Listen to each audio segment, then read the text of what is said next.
கேரியரின் உச்சத்தில் இருக்கார் இல்லையா, உண்மையிலே கேரியரின் உச்சத்தில் இருக்கப்ப யாருமே செய்ய மாட்டாங்க. எனக்கு மன்றம் வேண்டாம், மன்றத்தை கலைச்சிருங்க, உங்கள் வேலையை பாருங்கள், உங்கள் வாழ்க்கையை பாருங்கள், உங்களுடைய ஆம்பிஷனை பாருங்கள், பேரண்ட்ஸை பாருங்கள், உங்களுக்கு ஒரு வாழ்க்கை இருக்குது, அதை நோக்கி போங்கன்னு ஒரு பீக்கில் இருக்கிற நடிகர் 15 வருஷத்துக்கு முன்னாடி யாரும் சொல்ல மாட்டாங்க. அது அஜித் தைரியமாக அந்த முடிவு எடுத்தார். அஜித்தை பொறுத்த வரைக்கும் நான் ஒரு நடிகருங்கிறதுல தெளிவாக இருக்கார். அரசியலுக்கு அவருக்கு நிறைய வாய்ப்புகள் வந்துச்சு, அதையும் நம்ம அந்த இடத்துல சொல்லணும்.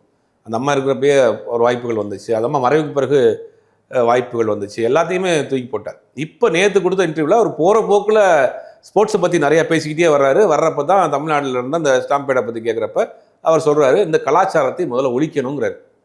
சினிமாக்குள் இருந்துக்கிட்டு சினிமாவில் உச்ச நட்சத்திர நடிகராக இருக்கிறவர் எஃப்டிஎஃப்எஸ் கலாச்சாரத்தை ஒழிக்கணும், கூட்டம் சேர்க்கறது பெருமையாக நினைக்கக்கூடாது அப்படிங்கிற விஷயத்தை பதிவு பண்ணுறாரு. இது யாருக்கு சொல்கிறாரு?